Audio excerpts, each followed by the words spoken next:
Disciplina espiritual número 4. Medita en la Biblia. Muy bien, siempre me gusta iniciar con una reflexión, un espacio pequeño de meditación. Observen ese árbol que está proyectado. ¿Cómo observas tú ese árbol?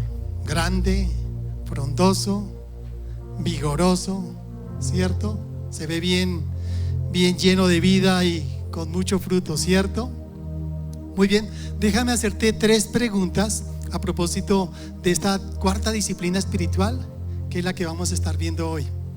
Una primera pregunta es: ¿cómo te sientes espiritualmente?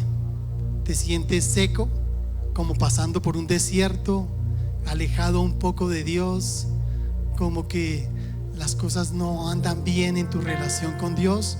¿O te sientes fuerte espiritualmente, como ese árbol que se siente vigoroso, que siente la plenitud del Espíritu Santo dentro de sí?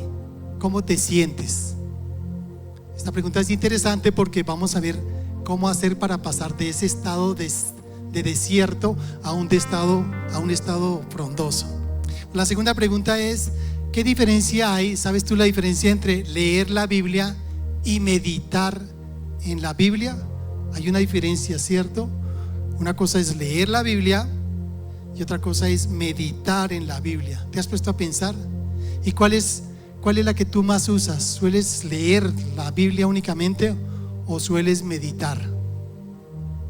Vamos a entender qué quiere decir meditar en la Biblia como una cuarta disciplina. Y la tercera pregunta es: ¿qué cosas te impiden a ti meditar en la palabra de Dios? ¿Qué cosas, qué situaciones son las que te impiden concentrarte, tomar un tiempo, que es el tiempo requerido diariamente? Y más aún, si vamos a estudiar ahora el Salmo número 1, veremos que no solamente diariamente, sino por la mañana y por la noche. ¿Qué te impide que tú puedas meditar en la palabra de Dios? Esto es fundamental. Contenido en el Salmo número 1, que me parece un salmo espectacular. Veamos entonces y pongamos por obra lo que vamos a aprender. Para ello veamos el Salmo número 1 precisamente. Mira lo que dice la palabra de Dios. Cuán bienaventurado es el hombre que no anda en el consejo de los impíos, ni se detiene en el camino de los pecadores, ni se sienta en la silla de los escarnecedores, sino que en la ley del Señor está su deleite, y en su ley medita de día y de noche. Será como árbol plantado junto a corrientes de agua, que da su fruto a su tiempo, y su hoja no se marchita, y todo lo que hace prospera. Amén. Qué linda palabra, ¿cierto? Aquí hay una enseñanza impresionante para todo creyente. Si capturamos esa enseñanza, seguro vamos a ser como ese árbol que se estaba proyectando, frondoso, con vida, vigoroso, dando fruto. Muy bien, en ese primer salmo, que es lo que leímos, veíamos ahí que es muy bienaventurado, es muy bendecido, es más que dichoso el hombre, dice punto número 1, que no anda en el consejo de los impíos. Perdón, ese no andar en el consejo de los impíos, para que lo sepamos, es que no va de paso, no se deja aconsejar por los impíos, no se deja aconsejar por la gente malvada.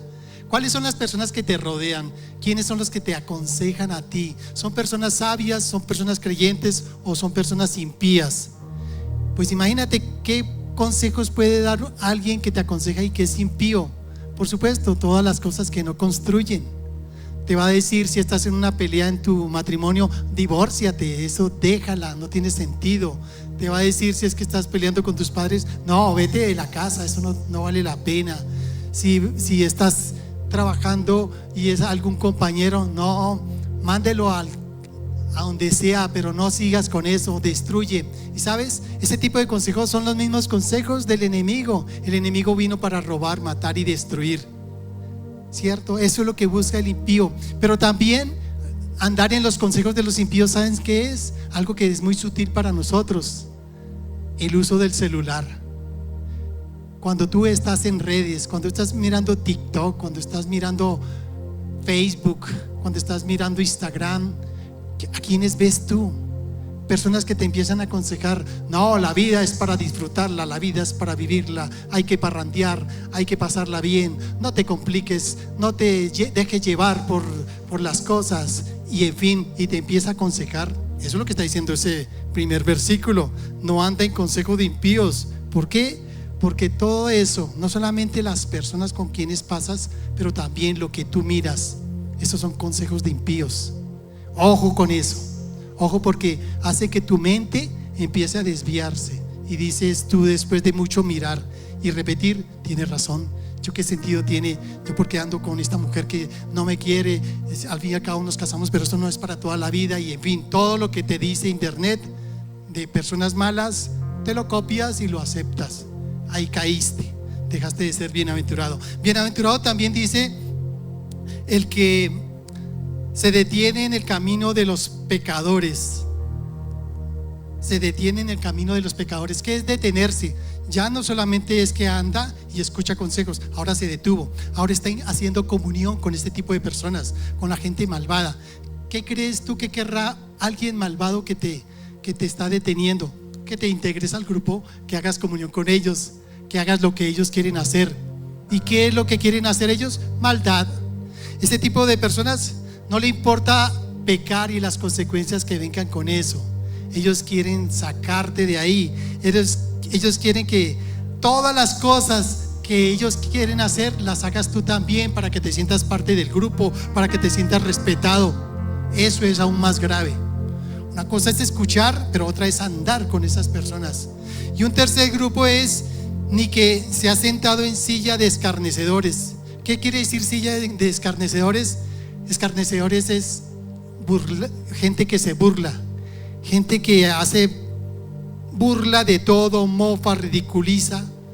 Ese tipo de personas son de cuidado. Alguna vez yo lo explicaba a Eduardo, que cuando la gente es burlona hay que tener mucho cuidado, porque esa gente burlona a lo malo llama bueno, a lo bueno llama malo. Cuando se habla de autoridad no les importa: jaja, qué risa, mire que está la autoridad diciendo eso. De hecho, si hay alguien que habla en lenguas, se burlan y empiezan a repetirlo de otra manera para que los demás se rían, como para convencer, como para darse gusto de las cosas. Mucho cuidado con sentarte.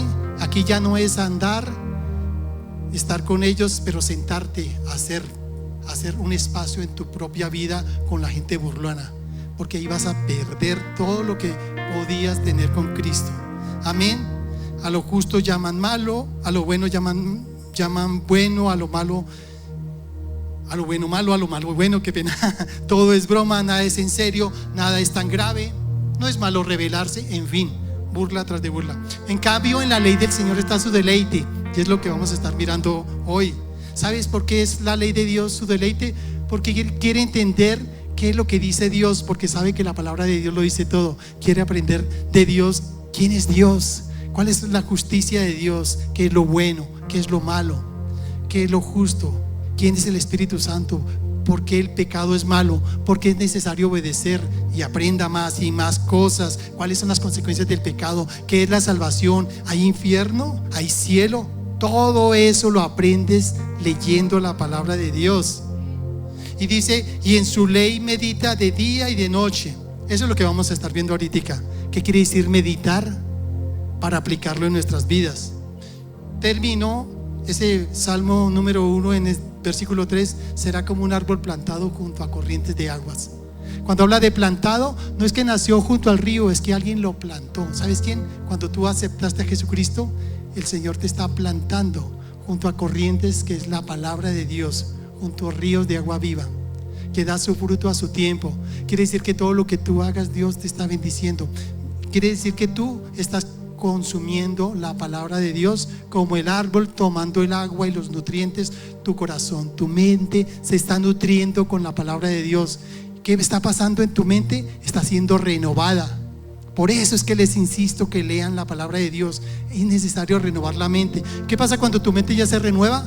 Cuando ya adquiere todo lo que quiere Dios que aprendas de Él, que ya hablas diferente, ya no eres grosero, ya no te burlas de las cosas, ya respetas, Ya miras con amor, ya no miras con malos deseos, ya escuchas lo que es apropiado, ya tus pensamientos son los pensamientos de Dios. Y ese es el propósito en la vida de nosotros. Imagínate por qué es tan importante entonces meditar en la palabra de Dios, porque es la que nos transforma de mente, la mente, el cuerpo, en todo nuestro ser, en todo nuestro espíritu. Y ahí empezamos a ser bendecidos, porque Dios está con nosotros. Amén. Eso es lo que tenemos que hacer nosotros.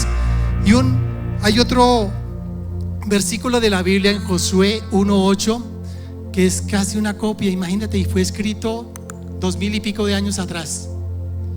Y dice Josué 1:8, que muchos se lo saben. Dice: este libro de la ley, está hablando de la palabra de Dios, no se apartará de tu boca.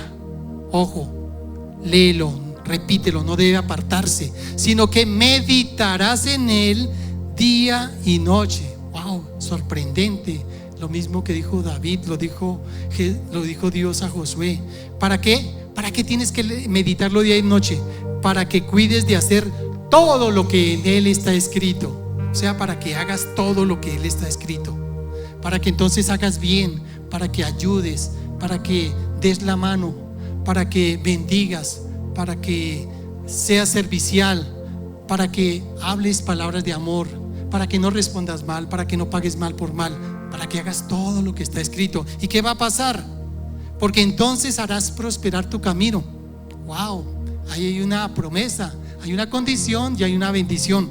Porque entonces harás prosperar tu camino y tendrás éxito. Amén. Un aplauso al que vive, porque nos enseña, y es lo que vamos a aprender hoy: cómo meditar la palabra de Dios. ¿Estamos listos? Vamos pues. Meditar a nivel bíblico significa reflexionar. Eso es lo que quiere decir reflexionar. Meditar es reflexionar. Coges tú un pasaje de la Biblia y empiezas a reflexionar. Y en esa reflexión empiezas tú a analizar qué es lo que dice esa palabra. Intentas entenderla. Le pides la ayuda al Espíritu Santo: ayúdame, ilumíname. ¿Qué es lo que estoy leyendo aquí? ¿Hacia dónde va? ¿Cuál es el sentido de este versículo o de este pasaje? Y empiezas a extraer el jugo, tal como el árbol extrayendo todo lo que está, todos los nutrientes. Empiezas tú a extraer el jugo y empiezas a entenderlo, y tu corazón empieza a cambiar. Eso es meditar, reflexionar entonces en lo que está, con el propósito de entenderlo. Ay, entendí esto. ¿Cuántas veces no nos ha pasado? Porque yo sé que muchos de ustedes ya han empezado a meditar en la palabra de Dios. Wow, qué mensaje tan espectacular, interesante. Y el propósito no es solamente entenderlo, el propósito es aplicarlo, llevarlo a tu vida, ponerlo por obra, porque ahí es cuando la meditación cumple completamente su ciclo. Amén. Cuando meditamos, estamos trayendo la luz de la palabra de Dios a nuestros corazones en medio de un mundo de oscuridad. Imagínate, el mundo que nos rodea es oscuridad. Muchos hablan de unas cosas, noticias falsas, promesas de políticos, los amigos que prometen una cosa y tampoco la cumplen, mentiras, ilusiones, vanidad. Entra a internet y todo es ilusión, todo el mundo es sonriente, pero cuando ya no están frente a las cámaras, tú ves personas tristes, amargadas. Todo es ilusión, todo es aparentar. Por eso es necesario que la luz de la verdad abra nuestros ojos para ver la realidad de las tinieblas que nos rodean.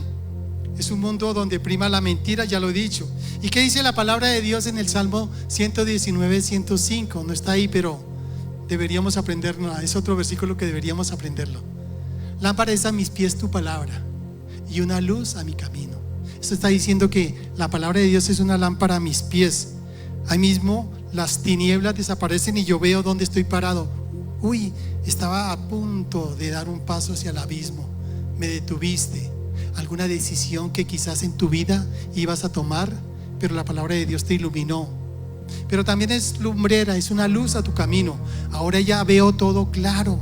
Ahora veo que ahí hay un hueco, ahí hay algo que puede tropezar, etcétera.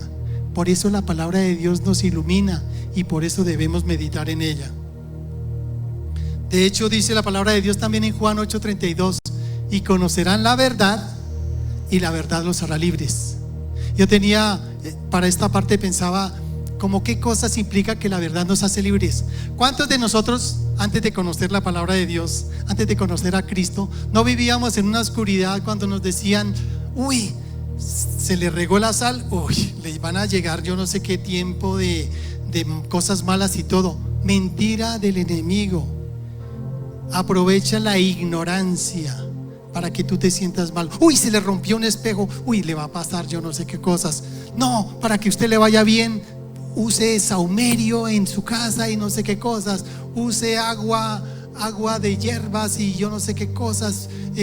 Consulte los adivinos porque eso le van a mostrar la verdad acerca de usted.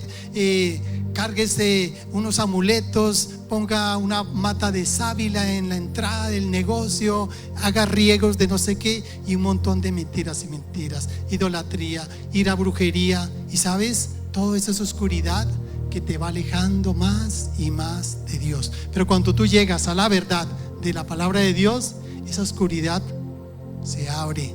Como cuando está uno en un cuarto oscuro, enciende la luz, desaparece la oscuridad o se mete debajo. Y entonces tú ves todo claro. Y después dice la palabra de Dios: no consultes a ningún adivino o brujo, porque eso es pecado.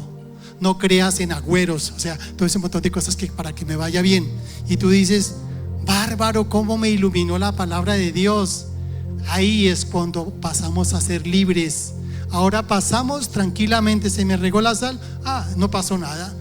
Estás seguro, vives firme, vives en la verdad. Deja de ser esclavo de la mentira, deja de ser esclavo de todo lo que el enemigo quiere meter en ti para ser libre, libre en Cristo Jesús. Amén. ¿Sí estamos aprendiendo? Bueno, con base en esto que estamos viendo hoy, podemos ver una primera enseñanza. Enseñanza número 1. Meditar en la palabra de Dios es una disciplina espiritual que nos permite acercarnos al corazón de Dios, al buscar entender cómo piensa Dios, qué cosas son realmente valiosas y cuáles son vanas. Aprendemos a distinguir el verdadero sentido de la vida. ¿No te parece interesante? Nos ilumina acerca de lo que es la verdad y la mentira. Nos ayuda a estar firmes en un mundo de engaño, pues la verdad de Dios nos permite caminar seguros. Así que medita en la palabra de Dios. Amén. De nuevo un aplauso al que vive. Estamos siendo libres. Estamos siendo libres porque conocemos el camino de libertad. Es Cristo Jesús, la palabra de Dios. Muy bien. Estamos viendo una exhortación a meditar en la palabra de Dios. Ojalá que la tomemos como disciplina realmente. Esta es nuestra cuarta disciplina aprendida. ¿Recuerdan cuál era la primera? Es reflexionar, es meditar, es estar a tiempo y analizar todas las cosas, es velar. Primero es velar. Segundo, leer la palabra de Dios. Tercero era memorizar. ¿Recuerdan? Son disciplinas espectaculares. Y la cuarta, meditar la palabra de Dios. Bueno, veamos cómo es el proceso de meditación bíblica para que entremos y lo dominemos. Son 5 pasos. Primera, ore. Segunda, lea. Tercera, entienda. Cuarta, escriba. Y quinta, aplique o ponga por obra. 5 pasos para que la meditación bíblica que hagas sea poderosa. Rápidamente, miremos la primera. Ore. Orar es pedir al Espíritu Santo que nos ilumine. ¿Saben? Cuando nosotros tomamos la Biblia no podemos tomarla como cualquier libro, como un libro de García Márquez o un libro de cualquiera de los autores que te guste a ti. No, estamos leyendo la palabra de Dios. Así que primero vamos con reverencia. Espíritu Santo, te pido que me ilumines ahora que voy a leer tu palabra. Guíame para que pueda entenderla, porque ¿quién más sino el Espíritu Santo, que fue el que escribió ese libro, es el más apropiado para enseñarme las verdades espirituales a mi vida?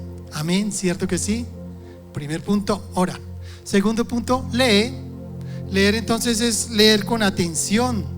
¿Qué es lo que dice ahí? Ok, es que entonces está, como nos decía Eduardo, alguno de los temas, cualquiera de ellos que está ahí. Jesús entonces estaba con la multitud y vio que tenían hambre, y entonces le dijo a Felipe: ¿cómo le vamos a dar de comer a todas estas personas? Etcétera. Vas tú leyendo. Ay, qué bien. Y después dice: ¿cuántos panes tienen? 5 y 2 peces, tráigamelos. Y Jesús hace la multiplicación de los panes y de los peces. ¿Recuerdan? Perfecto, eso es, entienda todo lo que quiere decir ahí. Si hay palabras que no entiendes, ¿qué hacemos? ¿Qué hacemos? Diccionario, correcto. Vamos, miremos en un diccionario y vamos para adelante. Eso lo he visto en Nífer, es juiciosa usando su diccionario. Tercero, entienda que lo que quiere decir así. Una cosa es leer y ahora vamos a ver qué hay detrás de todo eso. ¿Cuál es el mensaje espiritual detrás de todo eso? Recordemos que podemos leer la Biblia y existen ciertos tipos de lenguaje. Uno es el lenguaje literal, tal como está escrito es lo que yo debo entender.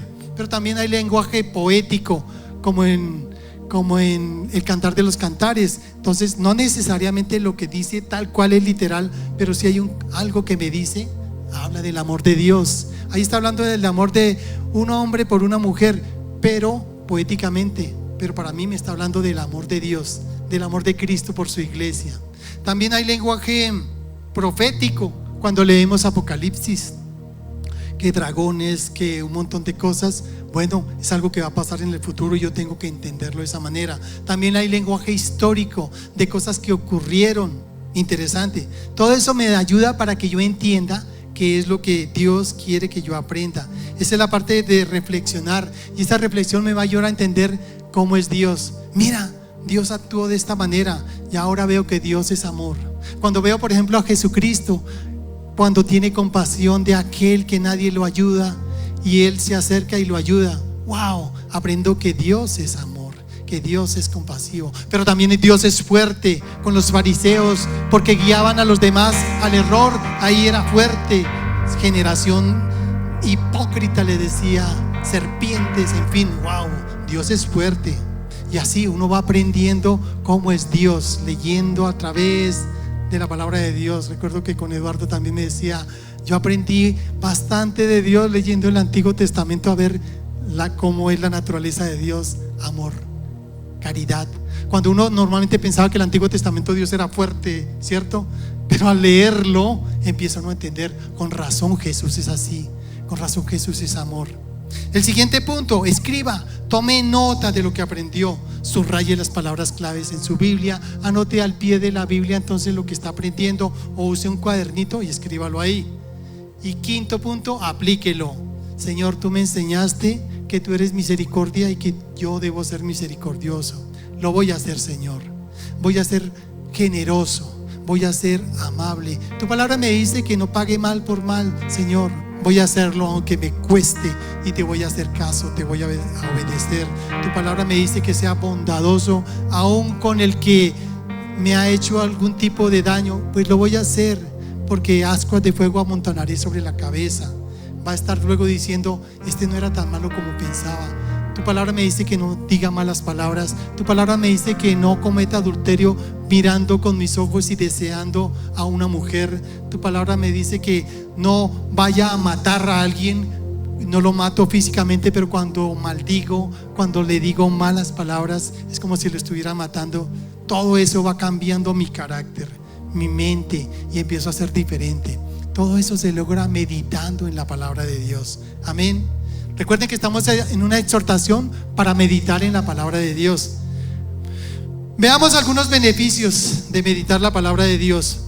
Primero, cuando meditamos en la palabra de Dios, tenemos un mayor conocimiento de Dios. Acabamos de verlo en todos, una cantidad de ejemplos de cómo Jesús se comportaba. Así es Dios. Y yo que pensaba que Dios era de mal genio, que era fuerte, pero miren, el amor de Jesús ahí me enseña a conocer más a Dios. Uno segundo, adquiere fortaleza moral y control emocional. ¿Por qué fortaleza moral? Porque aprende qué es lo bueno, qué es lo justo, y eso hace que tú te comportes de esa manera. Pero también emocional. ¿Por qué? Porque tanto te repite la palabra: mira que te mando que te esfuerces y seas valiente, no temas, no desmayes. Eso me ayuda a que mis emociones se controlen. Pero también cuando me dice la palabra de Dios, como dice en Jeremías 17:9, más engañoso que todo es el corazón, y sin remedio, ¿quién lo comprenderá? Wow, esa palabra es impresionante. Está diciendo, no debo dejarme guiar por mi corazón. Ay, mi corazón que a veces, ay, la vecina me gusta y mi corazón me dice. Mentiras, todo es engaño, todo es falsedad. El corazón es lo más engañoso. El Señor Jesucristo mismo de hecho lo dijo, porque del corazón del hombre que salen los malos deseos, el adulterio, fornicación, homicidios. Imagínate todo un montón de cosas malas, envidias, de todo. Entonces me enseña, no debo dejarme guiar por el corazón. El corazón me va a llevar a tomar decisiones que no son apropiadas. Es que hoy me siento mal. No, no te dejes guiar por eso. Déjate guiar por lo que dice el Señor. Amén. Eso es a controlar también nuestras emociones. Un tercero, adquiere sabiduría. Imagínate, cuando uno lee la palabra de Dios, aprende a ser sabio. Recuerdo años atrás, desde siempre que he estudiado la Biblia por gracia de Dios, no por mí, por gracia de Dios, tomando decisiones muy sabias que los demás me decían, pero este muchacho ¿cómo logra tomar unas decisiones apropiadas? Es la palabra de Dios. De hecho, el Salmo, creo que es el 119, dice, me has hecho más sabio que mis enemigos por tu palabra. Amén. ¿Ves por qué es interesante meditarla? Un cuarto, crecimiento espiritual, obvio, ahí lo estamos viendo. No somos los mismos de hace 2 meses, 3 meses, 6 meses. Este niño no es el mismo que yo conocí hace X tiempo. Lo mismo esta otra niña, lo mismo ustedes también. Todos han cambiado de manera impresionante. Es crecimiento espiritual y vamos en el camino apropiado si seguimos en esta misma disciplina. Amén. Y un quinto, desarrolla paz interior. ¿Qué más saber que estoy siendo instruido por la palabra de Dios? ¿Qué más saber que yo estoy cumpliendo la voluntad de Dios? Él me dice que lo haga, que lo lea, que medite. Eso hago yo.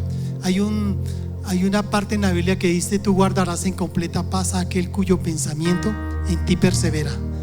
Persevera en Dios, persevera en leer la palabra de Dios, persevera en seguir, en cumplirlo. No importa que estés cansado, no importa que no, es que no quiero leer. Vamos, métete, porque seguro tú dices, no quiero leer la Biblia, pero en cambio sí quiero mirar internet, el televisor, esto y aquello otro. No tiene sentido. Y quizás en esos momentos de debilidad es cuando va a tener más poder la palabra de Dios en ti. Amén. ¿Qué les ha parecido? Esta es una exhortación entonces para que meditemos. Con base en lo anterior tenemos una segunda enseñanza. Mira lo que dice la segunda enseñanza. Cuando meditamos en la palabra de Dios, estamos dándole lugar al Espíritu Santo, que renueve nuestra mente y corazón. Nos permite conocer más a Dios y su carácter. Adquirimos fortaleza moral e incluso control emocional, ya lo vimos. Ilumina nuestro camino, nos guía para tomar decisiones acertadas. Su estudio nos hace más sabios que nuestros enemigos y desarrolla en nosotros una paz, la paz que viene de Dios y que el mundo no puede entender. Así que medita en la palabra de Dios. Finalmente, y no dejaré de insistirte, estamos recibiendo una exhortación para meditar en la palabra de Dios. Meditación para la semana, para que quede en tu corazón sembrado esto. Pero alguien me dirá, ¿cuánto tiempo para meditar? No sé, yo diría bajito 15 minutos, media hora. Hay quienes requieren más tiempo. Recuerdo una vez, esto es solo como anécdota, recuerdo una vez que en mi cabeza estaba meditar un versículo. Recuerdo que era Oseas 6:6, Oseas 6:6, que habla de misericordia quiero y no sacrificio, y conocimiento de Dios o reconocimiento de Dios antes que holocausto. Ven, me lo aprendí de memoria de tanto meditarlo. ¿Saben? Inicié la meditación a las 10 de la noche y me dio las 4, 5 de la mañana meditando en ello, leyéndola una y otra vez, mirando otras versiones, mirando qué decía en inglés, en otras versiones en inglés también, para captar el mensaje. Y a la final sale uno fortalecido. Ya sé que lo que Dios quiere no es mi sacrificio, que yo le ame, que yo le reconozca, que yo le bendiga, porque de Él voy a recibir toda bendición. Mira esa meditación que aprendí de ese versículo. Espectacular. ¿Sí estamos aprendiendo, amados? Muy bien, ¿cuál es la meditación para la semana? Desarrollemos la disciplina espiritual de meditar la palabra de Dios. los beneficios que obtenemos al separar tiempo y espacio de estudio de la Biblia, al leer, entender, aplicar la enseñanza en nuestras vidas, son innumerables. Es el Espíritu Santo quien nos guía a la verdad, nos enseña a conocer a Dios, su carácter, la justicia de Dios, su voluntad, quién es Jesús, quién es el Espíritu Santo, a entender para qué estoy en la tierra, qué son los ángeles, qué son los demonios, el juicio final, la vida eterna, el cielo, el infierno, qué vendrá en el futuro, etc. Medita en la Biblia, amén. Un aplauso al que vive.